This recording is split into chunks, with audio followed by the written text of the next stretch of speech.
salut à toi, bienvenue dans ce nouvel épisode du podcast Nourris ta santé.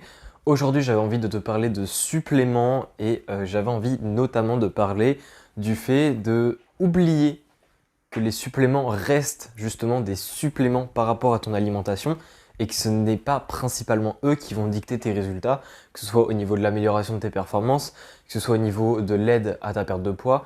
Bon d'ailleurs à savoir qu'il n'y a pas de suppléments qui aident réellement à faire du poids dans le sens où il n'y a pas des suppléments qui vont brûler les graisses, mais ça c'est une petite aparté.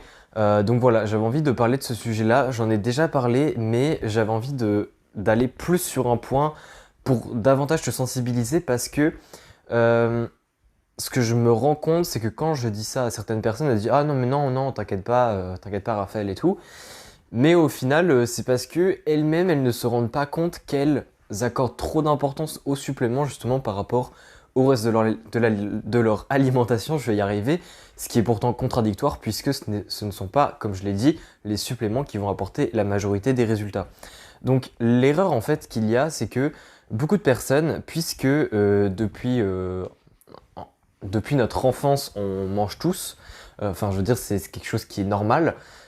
Eh bien, quand on change notre alimentation au début pour avoir une meilleure alimentation, pour améliorer ses performances, pour davantage induire un rééquilibrage alimentaire et peut-être induire une meilleure composition corporelle, bref, pour plein de buts, eh bien effectivement on fait des efforts dans notre alimentation, on change les choix alimentaires, on change aussi les proportions dans l'assiette, on change peut-être certaines quantités aussi, un petit peu comment on planifie nos journées par rapport à notre alimentation. Donc on fait tous ces changements-là, donc en soi on y accorde de l'importance, mais une fois qu'on commence à un petit peu tout gérer et qu'on n'a plus trop de changements à faire, eh bien quand on commence à regarder au niveau des suppléments, puisque l'alimentation c'est quelque chose qu'on a toujours fait, c'est-à-dire qu'on a toujours mangé et que même si on a amélioré notre alimentation, au final c'était vraiment qu'une question de qualité de l'alimentation, c'est-à-dire qu'on n'a pas créé la nouvelle habitude de manger, parce que l'habitude de manger on l'avait déjà, on a juste ajouté le fait de bien manger, ce qui est un petit peu différent. Alors que les suppléments, c'est quelque chose que évidemment depuis qu'on est tout petit, on prend pas de suppléments. Enfin, certaines personnes par exemple prennent des suppléments en vitamine D l'hiver, mais ça reste pas une supplémentation qui est toute l'année. Et du coup, le fait d'ajouter des suppléments dans sa vie, c'est vraiment ajouter une habitude. C'est pas comme le fait de juste changer son alimentation, ce qui reste tout de même continuer à manger. Et en soi, c'est pas un réel changement d'habitude. Alors, je sais pas si je suis ultra clair, mais voilà, c'est une toute petite nuance, on va dire. Et en fait, c'est cette nuance-là souvent qui fait que les gens vont accorder trop d'importance sans trop s'en rendre compte aux suppléments, puisque vu que les suppléments, c'est vraiment une nouvelle habitude qu'on ajoute à sa vie, et c'est pas juste une habitude qu'on change dans sa vie, ce qui est le cas de l'alimentation, puisqu'on va juste changer tout ce qui est qualité et quantité, eh bien on a un petit peu trop focus dessus. Et c'est d'autant plus le cas si on ajoute des suppléments quand on va dire on a fini d'améliorer notre alimentation, c'est-à-dire qu'on a travaillé sur la base de notre alimentation, ce qui est déjà très bien parce que si on ajoute les suppléments après avoir déjà travaillé sur son alimentation, c'est qu'on fait les choses dans le bon ordre. Mais dans ce cas-ci, parfois on peut, en ajoutant les suppléments dès qu'on a fini, on va dire, de faire le travail sur l'alimentation, tout de suite, trop se concentrer sur les suppléments et du coup, oublier l'alimentation à côté et parfois ça peut mener carrément à des pertes en fait de bonnes habitudes qu'on avait introduites par rapport à notre alimentation. C'est-à-dire que dès qu'on va ajouter les suppléments, on est tellement focalisé sur les suppléments que on va oublier les petits détails qu'on avait pris l'habitude de prendre et peut-être qu'on n'avait pas encore laisser assez de temps pour justement prendre ces habitudes-là, qui peuvent être plein d'habitudes différentes, hein. Ça peut être différents aliments qui apportent tel micronutriment pour nous aider aux performances sportives. Ça peut être avoir tel repas avant notre séance pour apporter telle chose pour justement nos performances sportives. Bref, ça peut être plein de choses. Et les suppléments peuvent venir perturber tout ça, puisque, encore une fois, on oublie en fait l'ordre des priorités, mais souvent c'est quelque chose qui se fait inconsciemment. Donc là, en fait, si j'essaye d'expliquer des trucs un peu compliqués, tout en essayant de les simplifier, c'est pour essayer de te sensibiliser parce que je me rends compte qu'il y a beaucoup de personnes qui sont justement dans cette situation-là, qui ne se rendent pas compte en fait qu'elles sont dans cette situation-là. Et c'est en expliquant en quelque sorte ce mécanisme, d'où ça peut potentiellement venir, etc., qu'il y a de fortes chances que tu t'en rendes compte en fait.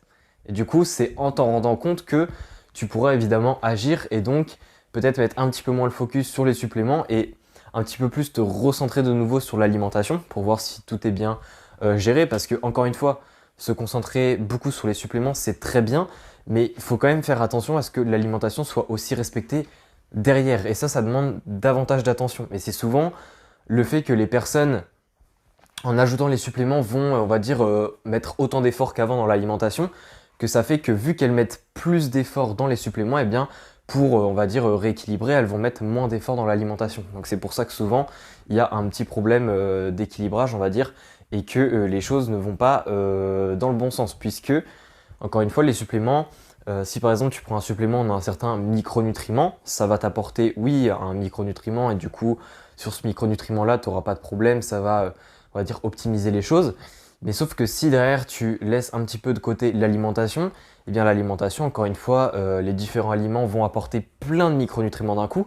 Et ça fait que derrière, bah, tu as peut-être plusieurs micronutriments où tu vas en manquer par rapport à d'habitude, pour au final avoir qu'un seul nutriment où tu vas en avoir plus que d'habitude et des taux optimaux. Donc d'un point de vue ratio bénéfice-risque, pour-contre, etc., on est sur quelque chose qui est plutôt négatif en général. Et c'est pour ça qu'il ne faut pas tomber dans le piège pour éviter de venir perturber tes objectifs et d'arriver à cette finalité qui est je comprends pas, je prends des suppléments, mais j'ai pas de résultat, ou alors je régresse, ou alors j'ai pas ce qu'on m'a dit, ce que j'aurais, etc. Voilà, toutes ces choses-là, évidemment, il y a des suppléments, ils apportent vraiment pas de résultats, hein. Il y a plein de suppléments, c'est vraiment du marketing, ça apporte rien. Euh, je pourrais faire d'ailleurs, je pense que je vais faire des épisodes sur différents suppléments pour un petit peu expliquer si c'est intéressant, à quoi ça sert, etc. Mais voilà, il y en a plein, ils servent à rien, je suis d'accord. Mais il y en a aussi, ils peuvent être utiles en fait, mais il faut juste bien les utiliser. Et évidemment, à côté, il faut avoir les bonnes habitudes. Parce que si par exemple on prend, je sais pas, de la mélatonine pour le sommeil, mais que derrière on a vraiment des très très mauvaises habitudes liées au sommeil, c'est sûr que le supplément ne va pas faire tout le travail. Si les suppléments auraient un impact aussi fort sur notre vie, on le saurait et on en prendrait tous. Donc voilà un petit peu ce que je voulais dire dans cet épisode.